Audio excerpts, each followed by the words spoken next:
Good evening, everybody, and welcome to another edition of 108 Stitches Baseball Talk. My name is Scott Morganroth, the Motor City Madmouth, and yes, here I am talking into the microphone as I always do, here on the broadcast, and I'm welcomed here by Stuart Hack. Stuart, how you doing tonight?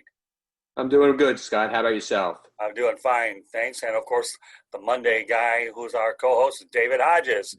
We introduced another tandem here, Hodges and Hack, the double H's. How you doing, David? How you doing, guys? Glad to be on the show tonight.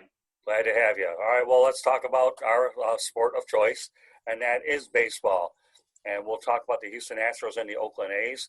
Right now, the Oakland A's have actually defeated the Houston Astros by a score of 9-7. And that series, Houston now leads that series 2-1. The Oakland A's live to see another day. And what I call the Mike Fiers Bowl. Mike Fiers, for you folks that should know, blew the whistle on the Houston Astros, and that's when the Houston cheating scandal became infamous history for all the wrong reasons. So Stuart, what's your take on the Oakland A's Houston Astros series? You know, it's another case, we discussed it earlier, of Oakland being a great regular season team, whether it's 162 games or 60, and then the playoffs come, and I don't know if it's that they're bad or Houston's battle tested. They didn't do great during the regular season, but they're battle tested. They're a veteran team, even when they're not cheating. So they have the experience in big games. So while on the surface it looks like an upset, maybe it really isn't that much of an upset. David? Yeah, I agree with Stuart on this one. Houston's been in, several big games over the past couple years, and obviously, yes, in those years was the cheating scandal. But when you go, cheating or not, you go into the postseason, through games like that. Of course, a lot of people say, well, they had an edge there, but it's still the pressure of the postseason, the pressure of those games, and you can't bang on a trash can for that. That just has to be, that's got to be earned. It's got to be lived, and a team just has to go through that. So, but yeah, it's as we heard, Oakland just made it official. It's they're still down a game, and at least for their fans, they get one game in this series. But if Houston doesn't close it out in the next game, then at some point they will.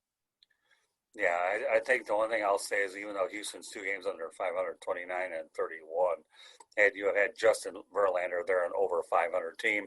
And I got to hand it to the managing job of Dusty Baker. I mean, there's a guy who's a stabilizing influence. To think he took over that job like he did under adverse circumstances like he did, and pretty much calm the ship. That's all he did, calm the ship, knowing that he's taking on a team here where they have a bullseye in their chest. And, but you guys are right. Houston's battle tested. They lost Garrett Cole. That was a big loss to the Yankees. And yet they're still, competitive with a lot of the experienced hands that they have in place. So, anyways, Oakland lives to see another day. You're right, guys. They're a regular season team, but they have yet to show any ability to go deep into the postseason for whatever reason. I don't know. I can tell you right now that Bob Melvin still is a heck of a manager. He really, really is. And does a good job with that franchise. And what's interesting, Scott, you mentioned Dusty Baker, and Dusty Baker has always been known as a great regular season manager. Right. And has never really been able to go that far in the playoffs. So it's funny how he's managing against a team that has a history of that. And he's had a history. And this could be the year that maybe Dusty advances. And Houston beats Oakland and they face the Yankee Tampa Bay winner, then anything can happen. And maybe Houston ends up back in the World Series. And in this crazy season, do we see an under 500 team as the world champion? If I recall correctly, and correct me if I'm wrong, I believe Dusty Baker took the Giants to the World Series but lost to it. I believe it was with the Angels. Angels, yep. He lost to the Angels. Yep. Well, not like he didn't get to the World Series. Problem is, he just didn't win it against Mike Scioscia. Although it didn't break my heart when Barry Bonds, didn't win a World Series, because of all the athletes I know out there, I really can't stomach them. Tell me how you really feel, Scott, I hate Barry Fraud Bonds. I acknowledge Hank Aaron as the all-time home run king. I don't think a lot of people will disagree with me there. Topic for another day. But yes, I wish Dusty Baker real well. Another manager that I probably wish pretty well too It's Cleveland Indians manager Terry Francona. He thought about retiring after surgeries for blood clotting. Are the Cleveland Indians relevant without Francona? Because Sandy Alomar was taking over the club. And, let's not kid yourself. Terry Francona is the guy that was managed the Boston Red Sox and broke that long drought. Who wants to take the lead on this one? I'll take this one. I personally, I don't think that the Indians are irrelevant without Terry Francona. I mean, yeah, he's definitely made his name in the managerial circles in professional baseball over the last 20 years, and he's a great manager. The Indians were lucky to have him, lucky to get him, as any club would be. Obviously, as you just mentioned, when you take a club that's gone 86 years without a World Series championship, and you bring it to them, then that's just going to put you on an absolute another level. That if you're looking for work, you really, it's almost case you're not looking for work. Teams are looking for you when they decide to go in a different direction from their past managers. And I mean, correct me if I'm wrong, but wasn't he the manager of the Birmingham Barons when Michael Jordan was in the 90s? Because I know there was even a documentary. I believe it said it was Jordan Rides the Bus. Yep. And I was amazed when I saw that Terry Francona was his manager. So yeah, I mean, and that's a great story right there. But Cleveland's got a lot of talent. They do. Of course, he's taken them to the World Series. Of course, they were to lose it in 2016 to the Cubs. I don't think the Indians would be irrelevant. That's obviously a very proud baseball franchise. I think they would go out and get another big name. And of course, if Terry Francona chooses to retire, then yes, we wish him all the best. But in answer to your question, no, I don't think they become irrelevant without Terry Francona. Well, he goes to the Hall of Fame as a manager at least, and of course. Don't forget the fact that he did a pretty good job with the Philadelphia Phillies too. Stuart, what's your take on this? I agree with Dave. I think Terry Francona probably will not come back next year. I just think the health issues will be too much, and I just don't see him coming back. Let's give Sandy Alomar a chance. I mean, he's a good baseball mind, comes from a good baseball family. Cleveland will have a lot of other questions coming up on the field as far as player personnel moves coming in next year. They're going to be relevant regardless of who manages. But, my feeling is if Terry Francona doesn't come back, give Sandy Alomar a chance to manage the team. It's not like he's a total unknown.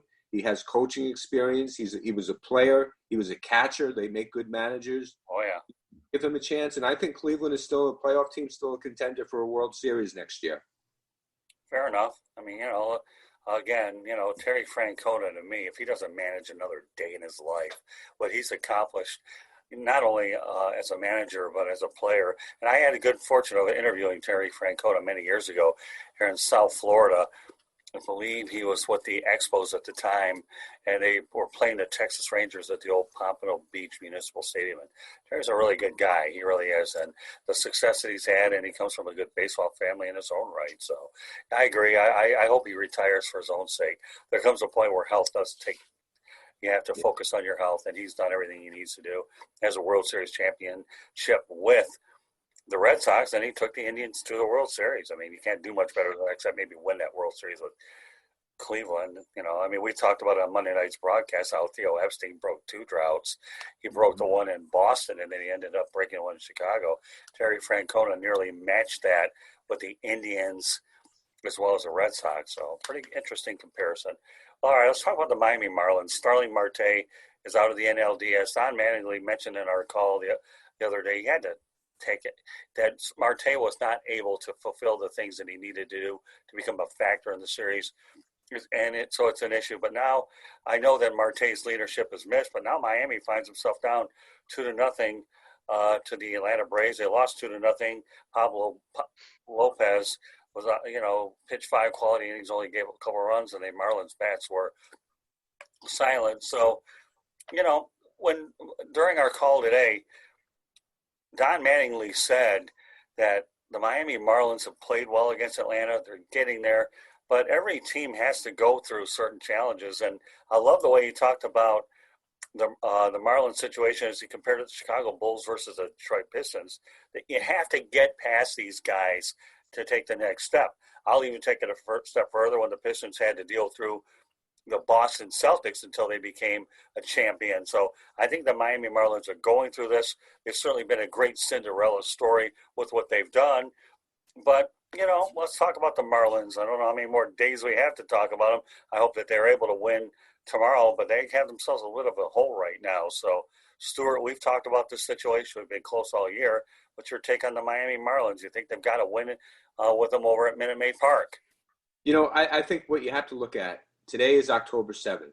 If someone said on March 7th the Miami Marlins would be in the National League Division Series, you'd sign up for that, right? You'd like, holy cow, I definitely sign up for that. So now that they're there, I know this was a weird season. These guys, even if they get swept by Atlanta, nothing to be ashamed about. In addition, the younger players get battle tested. We talked about that, how Houston became successful. Those guys are battle tested. The Marlins get a bonus this year.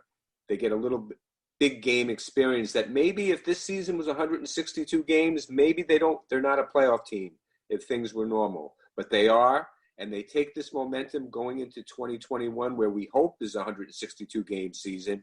And then you see a really improved team and a team that honestly has a chance, maybe with the exception of the Dodgers, maybe the Padres be the third best team in the National League next year. And they get Sixto Sanchez tomorrow. Their young pitcher that we talked about, David, who was along with George Alfaro for JT Real Muto. So he'll be on the hill tomorrow for the Marlins. So, well, let's talk about the Marlins ride, Dave. What do you got to say? Yeah, I agree with Stuart. It's definitely been, it's been a great season for them, even though it is a pandemic shortened season. But, yes, like we talked about the other night, the Marlins, as you said, they have nothing, Stuart said, they have nothing to be ashamed of. It's a very young core of players. They got the great Don Mattingly, at the helm for many years to come. And, as I mentioned the other night, Marlins fans, they've, even if they already get swept by the Braves, they've got a lot to look forward to. They've got, many, many years, obviously, with Don Mattingly at the helm. This team is only going to get better. This is not, a fluke where, they just happen to hit their stride and, all the other teams got unlucky. This team is for real. And again, obviously, they might bow out of the playoffs. Hopefully they, can come back, tie the series, possibly even win it. But as you said, they got quite a hole to dig themselves out of. But, as, a baseball fan, once COVID-19 gets over with and we get back to, full season fans in the stands, I think you're going to see, a rejuvenation down there in South Florida with the Marlins. Yeah, I think what's interesting about the Marlins, though, when you look at them, is think about the playoff experience and the pennant type of feeling that these kids have acquired in this short period of time, and everything that this organization has gone through. They play for each other. They love each other. They communicate. They're like a brother, a bunch of brothers in that clubhouse, and they're a product of their manager, Don Mattingly, the most even-keeled guy on the planet. He really is. And what they're trying to do is they've got something here which is all designed for sustainability. So, there's no question that the future looks good for the Miami Marlins. So we'll see whether they can get their first win. But Sixto Sanchez is a stud, this kid, and it'll be up to him to keep the fish afloat at least tomorrow over at Minute Maid Park. We've talked about the Miami series. We'll talk about Houston and Oakland, and anything else that you want to add about the Houston and Oakland series, Stuart? No, I think, if Oakland can win game 4 in a best of 5, I wouldn't rule them out for this series. There's momentum that they would have coming in, but you take it one game at a time, the cliche, and, we'll see what happens. Whoever wins that series would probably go in as an underdog against the Yankees and the Rays, right? Whoever out of that series. But, again, the Astros are battle-tested. Oakland's a solid team. The one thing that I think is good with what we're seeing in the final 8 is there really no flukes per se. Maybe the Marlins were the closest that no one really thought had a shot, but they've proven to be a solid team. Right. But you think about it, the Dodgers we're favored in the beginning of the year to come out of the National League, and that hasn't changed. Tampa Bay, the Yankees were two solid teams for the American League. That hasn't changed. Minnesota was a good team. They were playoff teams. That has, those teams were good. So you didn't see any fluke teams come out of this. And that was the biggest concern I think a lot of people had going into a 60-game schedule that you might see. I think we even discussed it on an earlier show. What would happen if the Kansas City Royals played the Miami Marlins in the World Series? Right. What do it? The people who were doing marketing for MLB would really have to work overtime. The way it is now, likely it won't. You're going to get to the two best teams, I think, the teams that everyone thought. So that makes whoever the world champion is more realistic. Well, of the elite 8 that you have there and the 4 games, they're all divisional opponents too. So it's not like there's no familiarity factor with them. Miami and Atlanta, they've seen each other a lot. Houston and Oakland, there's no love lost between those two, that's for sure. They simply hate each other. And you want to talk about other teams that hate each other. How about the Tampa Bay Rays and the New York Yankees? Let me give you scores of these games first. The New York Yankees took no prisoners in Game 1, beating the Rays 9-3, and Tampa came back in Game 2, winning a 7-5 game. Tonight at 7:10 Eastern Time, should be getting started any moment. There's no score after 1. What was that? Okay, so no score at the end of 1. You heard it from Mr. Hack here, keeping us up to date. But for Tampa Bay, Charlie Morton, who actually played for the Houston Astros, and you got Masahiro Tanaka on the hill for the Yankees. So we knew all along that this Tampa Bay New York Yankees series is going to be as Donnybrook, and it potentially could be with these two teams, let alone the fact that you have the roots of the Yankees having their headquarters in the Tampa area in Rays territory. So, I guess during a normal season, I guess the Tampa Bay Rays should be thankful that the Yankees come down often because those are their biggest crowds, because they can't draw anywhere in that place called Tropicana Field, which should really be bulldoze bound, and it might be after 2027. So, but Stuart, what's your take on the Tampa Bay Rays New York Yankees series? One thing we forget, we talk about home field advantage. Right now, everyone's in a bubble. They're playing in neutral fields, no fans. I don't know. I'm not on the field. I didn't get past Little League. So the intensity of playing in a big game maybe is taken back a little bit by the fact that there are no fans in the stands. Sometimes you have piped in crowd noise. But yeah, Tampa Bay and the Yankees, it is a rivalry. And they don't like each other. And that alone, and I think that helps baseball when you have those two teams. And as you mentioned, Scott, Oakland and Houston hate each other. The Padres and Dodgers, I think, are a future rivalry. The Padres are an up-and-coming team, so that's a nice battle. And Atlanta and the Marlins, they could be, reigning for the National League East supremacy for the next few years. So we're seeing either great rivalries now or the start of what could be a great rivalry. So even though there are no fans per se, that hopefully there is some intensity going on in these games. And it'll be exciting to see when we get to the championship series, how that plays out, and the World Series, how that'll play out. And it'll be interesting going forward for baseball, how certain things like neutral fields, how certain other rule changes this year, the universal DH, right, 7-inning doubleheaders, the guy on second in extra innings, all these new rules, if any of them stick based on this season. And it's funny because my impression when all these rules were introduced, it's like, it's not going to happen after this. It's just they're just doing it for this year and that's it. But you think about it, I can see, especially the DH, I don't know if we're ever going to see a pitcher hit on a regular basis in the National League again. I think they're going to go to the DH next year and stay that way.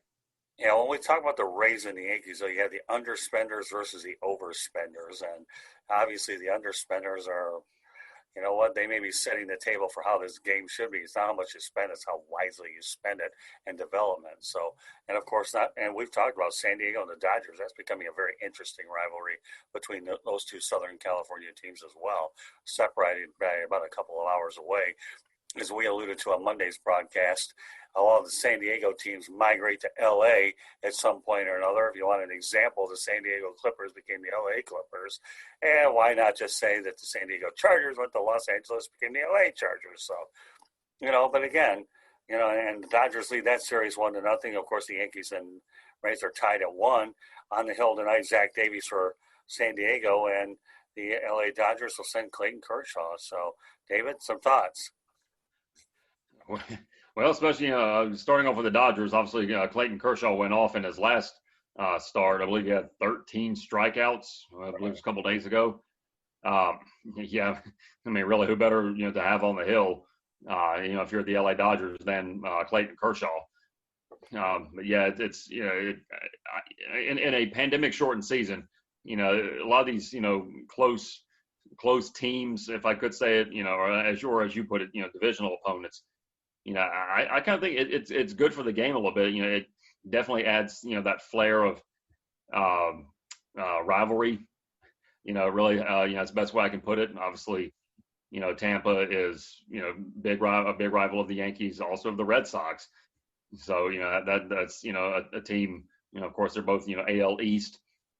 Obviously, of course, all baseball purists know the hatred of between the Yankees and the Red Sox. And well, now it's almost like you kind of have those two in a circle, but right outside the circle is now the Tampa Bay Rays, and it just takes one good series obviously for either team to make it where they don't say like, well, they're kind of these are our main rivals, but this is kind of like our little brother rival, so to speak. I kind of almost want to liken it to the Carolina Duke rivalry here. And I can't remember which Tar Heel said it, but it was I believe it was a few years ago, where he said, we don't consider NC State a rival. That's just another team 20 some miles away. Their rival is Duke. And whereas a lot of Yankees fans would say, well, no, our rival is the Red Sox, period, underline, exclamation point. But I see the Ray. This could be for many years to come. These teams. Again, when fans get back into the stands, when it becomes a full season, these teams could really go down to the wire, in the regular season, and one could dethrone the other, and that just adds another, I guess a feather in the cap, for whatever team say, okay, oh, you're a rival, okay, well, how many times have we knocked you out of the playoffs, or how long, how many years have we kept you out of the playoffs? And so, I do feel that it is good for this postseason. To have, these rivals going at it, head to head in these series. Now, if the baseball gods get their way, you got the Yankees and the Dodgers. However, okay, and that's what everybody's anticipating. I predicted that matchup. And of course, and then in a fantasy world, you wonder if the Dodgers will win it because they won it in '81 during the strike-shortened season. Tom Lasorda became a world champion. Now, there's perception and reality. If the Rays take on the Dodgers, okay, in the World Series, Andrew Friedman, the guy who was the architect of the Tampa Bay Rays, is now in LA with that boatload of cash, versus the Rays, who are finding a way to be competitive. Then you have a couple of interesting storylines that can develop from within, assuming that the Astros ultimately get knocked out and that they, they went as far as they could, but cooler heads and common sense prevail. Now, Stuart, you brought up some interesting points about what rules should stay. Here's my gut feeling, is that the designated hitter will probably stay. The three hitter rule, I believe, is obviously permanent. That ends regardless this year. What's that? You mean the three batter? Yeah, rule? didn't I say the three hitter rule? What did I say? Yeah, I think you said the 3 inning rule, but the 3 batter rule. Right, that's what I meant. Okay, the 3 batter rule is permanent. But I think it affect this year regardless of how many games they were going to play. Well, no, that's permanent. The 3 batter rule is permanent. Yeah. And you know what? I've grown to like that one a little bit. If for no other reason, okay, relief pitchers used to go a couple of innings anyway. So what's 3 hitters? Of all the ones that you have, the 3 hitter rule, that was the one I could tolerate the most, even though I don't like the rule per se, because I like the matchup changes. But, in baseball, you acclimate to certain things. Now, the extra inning rule where you have the man on second, gone. That was definitely a 1 year, one and done. Okay. I don't see that. The 7-inning doubleheaders, that isn't going to happen over the course of 162. They had to protect the arms, and that's what they had to do. As far as the pitch clock, I don't ever see that one ever making it to the major leagues either. Again, you always use the minor leagues as a testing ground for these. So the only two that really I think will stick right now, Stu and Dave, is a 3-batter minimum. I believe that's there. And the universal DH, which is inevitable. If it isn't next year, it'll happen within 2 years. And Don Mattingly said he has no problem with it. Of course, he grew up with it with the Yankees anyhow. So, Stuart, I've been talking to David and Rick Curdy about this. So I want your opinion about the Detroit Tigers looking at A.J. Hinch and Alex Cora as a potential managerial candidate. Do you think that's too soon for these guys to get back in the game? Or do you think that after 1 year that, they deserve a second chance? I guess in the case of Hinch, supposedly he had nothing to do with the actual cheating. He may have been aware of it and just wasn't able to control it. Cora, I hear, could be a candidate to end up back in Boston. I heard that too. Yeah.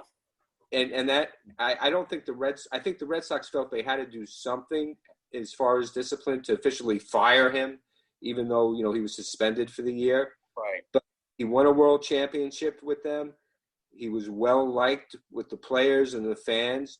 So in his case, I see him coming back to Boston. Hinch, yeah, he can end up in Detroit. You know what the thing is, Scott and Dave? These guys were popular. They were well liked by players, management, and writers. They talked to it. Carlos Beltran, on the other hand, maybe wasn't always that friendly with the writers. I don't see him getting a job so quickly. And, the Met job would have been his first job, but I don't see him getting something back. The other two, yeah, I could see them managing next year. And, is it too soon? Probably not. You think about it this year, that Houston story became a non-issue because of the 60-game pandemic season. Right. Maybe if it was a 162-game schedule and there were reminders throughout the year of what was happening, yeah, maybe those two guys don't get a job right away. But with the way everything happened, there's a need in Detroit. There's a need in Boston. I think the fan base in Boston would be thrilled with Cora. I think the fan base in Detroit would be good with Hinch. I do too. I really do. For some crazy reason, I like it. I think the one thing Alex Cora has going for him, of course, being, I believe, a Latino descent, is that correct? Then he can go ahead and relate to a lot of the international players as well. But you're right. He was pretty popular in Boston. So, are there any other managerial ideas that you guys may have for some of the openings that are out there?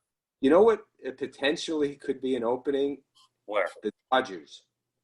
And I want you to think about this before you have me committed.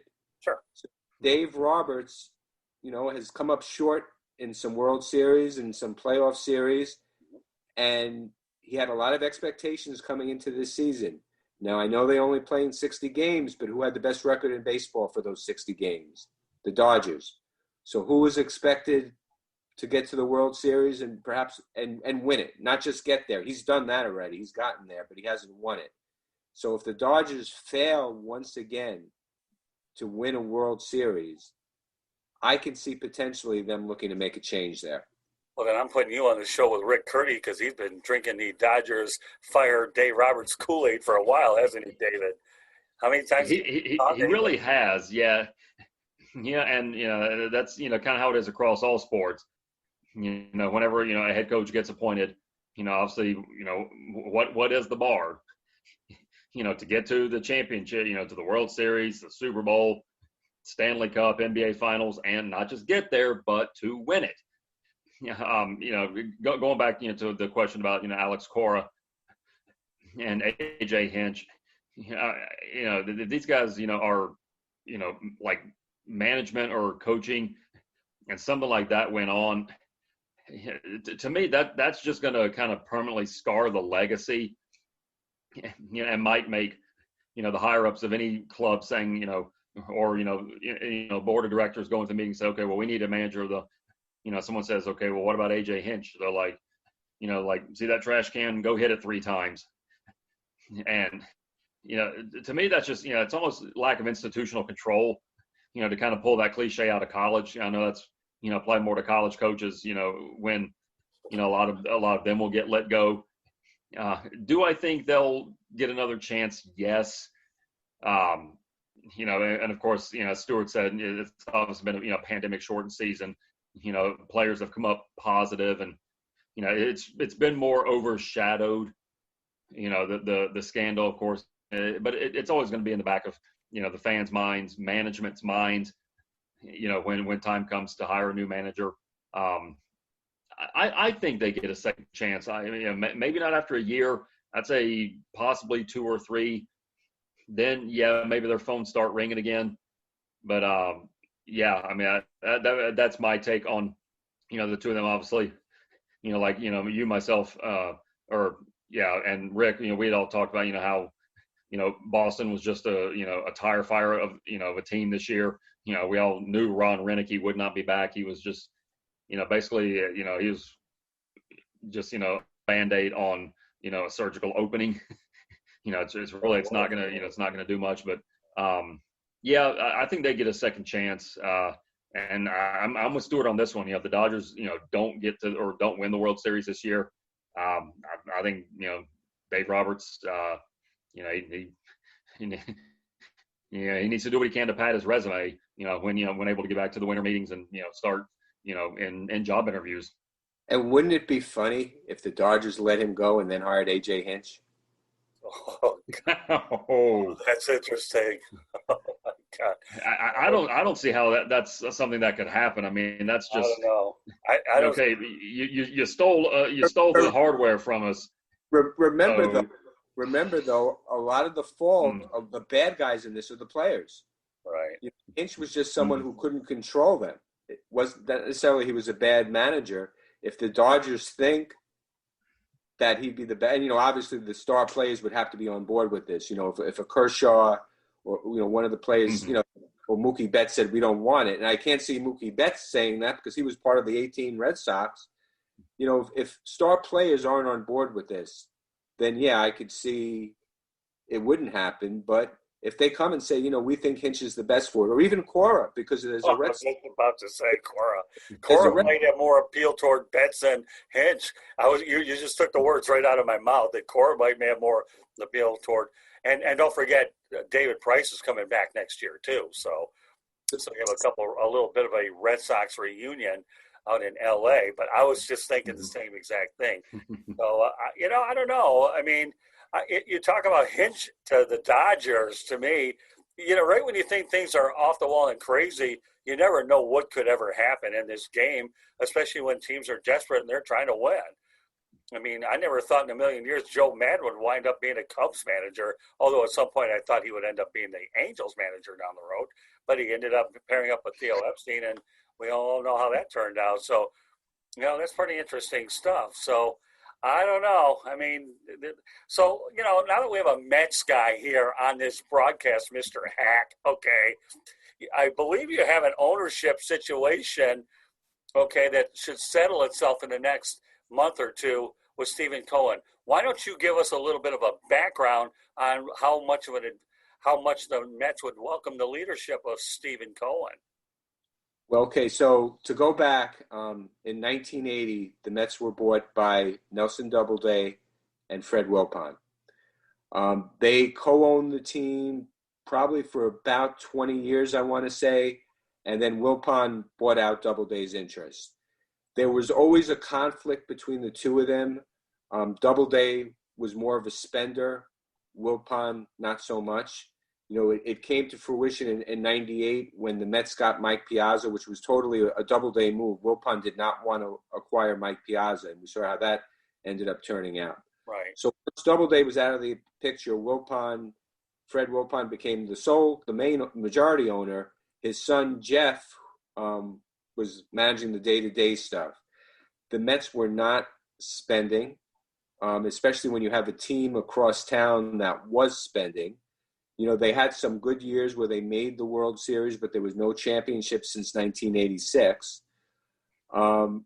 So earlier this year, it kind of came out of left field that the Wilpons were considering selling it. And Steve Cohen actually had agreed to buy the team, but there were some issues and the deal fell through. So they picked it up again now, and apparently they were able to agree on a price. Cohen will come in, hopefully, this offseason, and he has money. So he has money to spend. So that means at least Met fans for the first time, any major free agent is a possibility to come there. So there is some excitement that things are going to change for the Mets.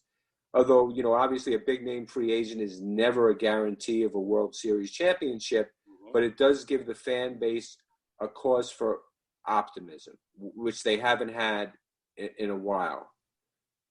Let me give you an interesting Wilpon story. When I was covering the Fort Lauderdale Yankees many years ago, a lot of years ago, a kid by the name of Todd Wilpon was there.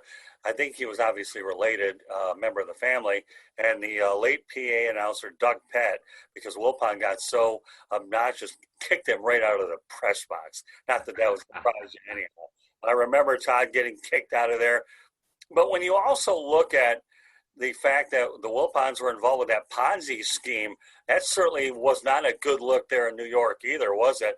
Knowing full well that, how could you get sucked into a Ponzi scheme like that? So it seems like Stephen Cohen has a lot of work to do on a lot of different fronts, but once he gets his hands on it, you can only hope that he'll be able to infuse a lot of good energy. The only thing I guess you could say the Mets have going for him is they ripped down Shea Stadium, never been there, and they have that brand new ballpark. So, okay, so a couple of things there. So, Shea Stadium was a dump, but if you grew up as a Met fan in the 60s and 70s like I did, it was my dump. And the issue with Citi Field is because it was the Wilpons team when they built it. It was built in the model of Ebbets Field, right? Which is fine if this was a Dodger team. But when you have certain things like the Jackie Robinson Rotunda getting put there before anything Tom Seaver, you have some history with the Mets that they initially totally ignored. Everything was Dodgers. Yeah, we know Fred Wilpon played high school ball with Sandy Koufax. That's great. But he owns the Mets. And there should be some thing with the Mets there. And, the Tom Seaver way and the statue is a start. But that was an issue that I had. I realized they did need a new stadium. Shea was falling apart. And I've been to Citi Field. And, it's nice, but it just doesn't, to me, have like a baseball field feel to it, if you can understand that. It's just very, I don't know. For me, if you ask somebody who's younger, maybe they have a different view of that. Right. But for me, if someone told me Shea Stadium would be up tomorrow and you had a choice between Shea Stadium and Citi Field, give me Shea Stadium. Well, what do you expect? You grew up with the stadium, for crying out loud. So I can appreciate it. I grew up at Tiger Stadium, and I hated to see it go with Comerica, but they're not ripping down. Citi Field. I mean, But I think that once Steve Cohen gets his hands on there, I wouldn't be surprised if there indeed is a lot more Mets paraphernalia, and he'll make it a cozy place. And Steve Cohen is a lifelong Met fan, I might add. So that's something that helps as well. Sure. If you're a lifelong fan, you appreciate the history of any team, I would think. Right. So it's not someone who it's not like Steve Cohen, buying San Diego, right. Just investment. He's buying the team that he rooted for as a child. Hey, nothing wrong with that. It's just with him, it's not a matter of if, it's a matter of when he gets a ball club. I mean, I'm sure a lot of people in New York are glad that Alex Rodriguez and his fiance, girlfriend, or whoever didn't get it. Otherwise, that would have been a circus waiting to happen. You want to make sure that Steve Cohen does get it, because when he gets his hands on it, then you can only hope that he has a Steve Ballmer effect, a guy with a lot of money, a lot of charisma. I don't know how much charisma Cohen has, I got to assume, but I know Steve Ballmer of the Clippers does have a lot of that going for him. And I only wish the Mets well. And I can tell you right now, whether I'm a Mets guy or not, through my years of covering the Mets up in Port St. Lucie, they've always treated me really well. I think one of the nicest people I've ever dealt with over the years is Jay Horowitz. He's one of the nicest PR people you'll ever know. I don't know if you ever know him, but Jay Horowitz, to me, is one of the best PR guys I've ever worked with. And there you go. There you go. Jay Horowitz, he knows. What am I talking about Jay Horowitz for? But have you ever met Jay Horowitz at all? I have not. Well, I'll tell you what, Jay Horowitz to me is one of the nicest people you'll ever meet. And I could preface that by saying that Lee Remmel, the Green Bay Packers, is in the has a lot, to me, reminds me of Jay Horowitz, two classy PR guys whose names are all over those respective franchises. So I've worked with Jay, one of the nicer guys, and the Mets have treated me real well. I have no complaints. Even though I've been a Detroit writer for my whole life, every time I put in a request there, for the most part, I've really never had a problem with the Mets. So I have no problem with the Mets, the Yankees, even though I'm a Tigers guy and now also a Marlins guy. So, all in all, I think we had a pretty good broadcast tonight. We'll certainly gauge the playoffs and we'll see what's going on. I'd be curious to see what we have going on for next week. David Hodges does this on Monday with Rick Curdy. Stuart Hack and I do the Sports Exchange, and we also do 108 Stitches Baseball Talk. Then again, all my team here, if you guys are not interchangeable parts, I'm in deep trouble. And you guys are. I have no problem. I love everything that you guys bring to the broadcast. So with that said, any closing thoughts from you guys before you guys tell everybody where you stand for? Why don't we make a prediction? Who's going to win the World Series? Initially, before the season started, to show you where I'm coming from, I said it would be a Minnesota Twin Washington National World Series. So that being said, take what I'm about to say with a huge grain of salt. So I am going to say that the World Series will be the Tampa Bay Rays against the Los Angeles Dodgers. Oh, so the Andrew Friedman Bowl, right? Andrew Friedman Bowl. There you go. All right, we got to have bowl games. All right, go ahead, David. Yeah. I mean, there's a lot of feel-good stories, in baseball in this pandemic-shortened season. I think, I just don't think there's any stopping the Yankees. I will say, well, if I had my way, I'd say Yankees and Slam Diego. I know we've been, riding the wave of,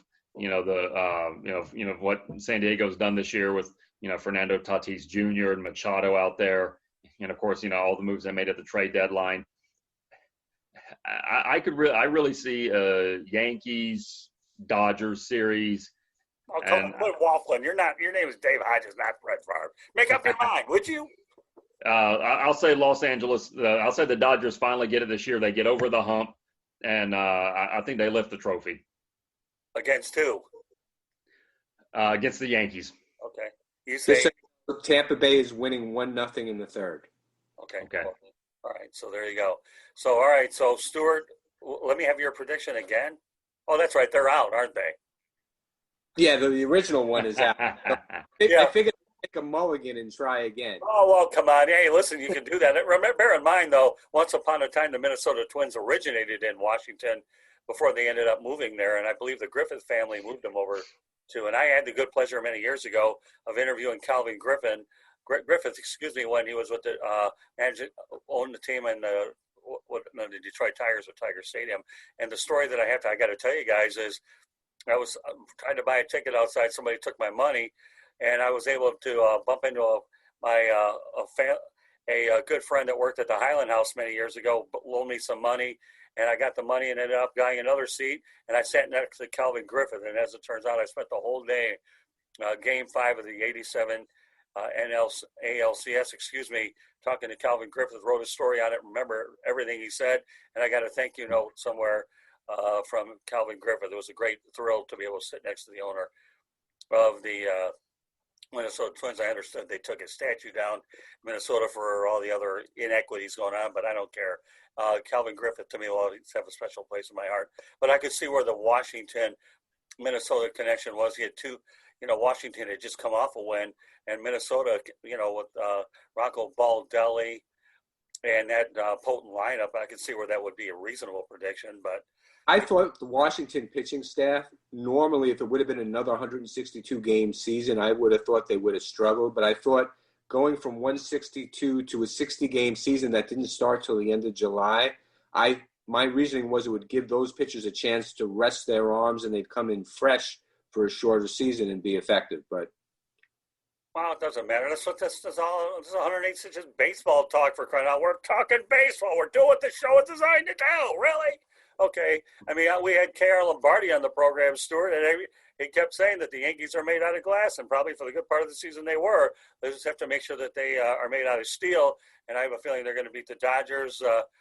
And then you kind of wonder about the Dave Roberts thing, but, why not go Yankees and Dodgers? How do I make a prediction and not go with it now? I got to stick with it, what you guys are saying is true. I mean, Tampa Bay could definitely be poised in a short series to go ahead and get there. I mean, Tampa Bay and the Dodgers is not unrealistic. Everybody would wonder that if you had the Yankees in San Diego, the only thing is you won't have Tony Gwynn hitting in the lineup for San Diego. So a lot of interesting matchups, how we go ahead and connect the dots. Get the Yankees and the Dodgers. Then we have the Yankees and the Padres. You got a little bit of history there. What can I tell you? And we even had a little Mets talk here for Stuart Hack. And he brings up Jay Horowitz. Oh, my goodness. What can I tell you? Doesn't get any better than that. Does it, fellas?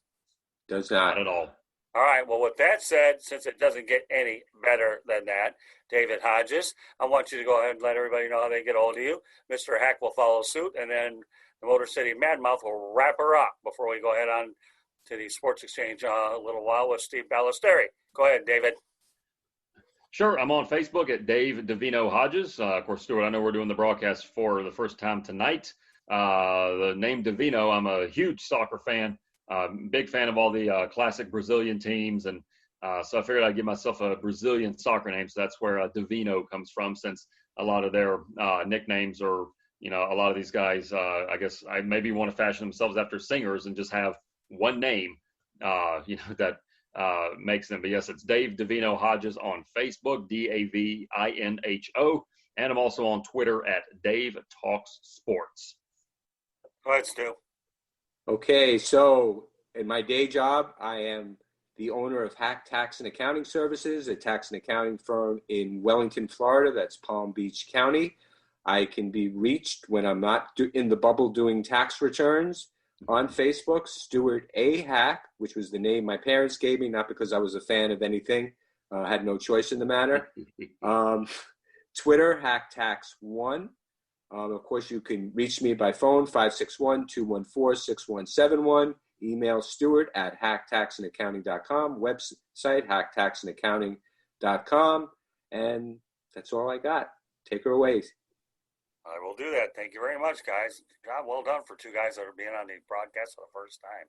I know how to pick my combinations, my goodness, and I don't mind. You do, Scott. I don't mind advertising it either, by the way. All right. If you want to hear the audio version of 108 Stitches Baseball Talk, you can do so by Apple Podcasts, Spreaker, Spotify, iHeartRadio, Google Podcasts, or wherever you get your podcasts. And if I talk too fast and talk too loud, so what? I'll do it again. Want to hear the audio version? Apple Podcasts, Spreaker, Spotify, iHeartRadio, Google Podcasts, wherever you get your podcasts. Now, in terms of following us, you can follow us on Twitter at Tribune South. That's the @ Tribune South. Facebook and Instagram, South Florida Tribune Gets It Done. YouTube channel, which you are watching this broadcast on, the South Florida Tribune YouTube channel. I encourage everybody out there to subscribe to it, and I'll give you 6 reasons why you should subscribe to it. The Sports Exchange is on there. No Limits is on there. 108 Stitches Baseball Talk, which is this. Real and Rare, Fantasy Football, and the South Florida Tribune Podcast. 2 of these broadcasts are mainly non-sports related, but we incorporate, we want to make sure that we have a variety of different things there. Our website's www.southfloridatribune.com. You'll find all of our content from the media distribution partners, as well as our columnists. We even have a section on there in the Motor City Monitor for our Detroit followers. I am from the Metro Detroit area. I like to promote sports in the area. And most of all, we have all of our broadcasts on there as well. You can email us at southfloridatribune@gmail.com. And, of course, you can connect with me on LinkedIn, Scott Morganroth. So, guys, it's been a pleasure having you on here. Certainly have a lot of baseball to talk about. And over the next couple of weeks while the playoffs are going, I expect us to continue talking baseball. I want to see us through the end of this baseball season. We've done pretty well. And I'm really happy that we're still talking about the baseball postseason, because at one point or another, when things got ugly early in late July and August, we weren't sure we were going to get to this point. But meanwhile, we're down to the Elite Eight. Any updates right now, Stuart Hack, on the Yankees Tampa Bay Ray game? I know it was in the third inning. It was the top of the third, and let's see if the Yankees got out of it. Middle of the third, 1-0 Tampa Bay. There you go. So when we have our report cards next week, okay, then we'll make sure we find out who is left. So meanwhile, just a little bit reminder to everybody out there, let's not kid yourself. This is COVID-19. Everybody needs to mask up. They need to utilize their common sense, do the social distancing necessary, and do everything you can to be preventive to keep yourself out of harm's way with COVID-19. The medical bills will get expensive, and the long-term effects of this virus will get even worse. So on behalf of Stuart Hack and David Hodges, my name is Scott Morgan, Roth the Motor City Madmouth. Thank you for joining us on this edition of 108 Stitches Baseball Talk. David will be back here on Monday with Rick Curdy. Stuart and I, well, we have a lot of work to do next week, and stay tuned for what Stuart and I will be cooking TBD. Meanwhile, I won't tell you this TBD. Have a great weekend, everybody. We'll catch you next week. Be safe. God bless. From the Florida Atlantic University Owls, it's a head of the night.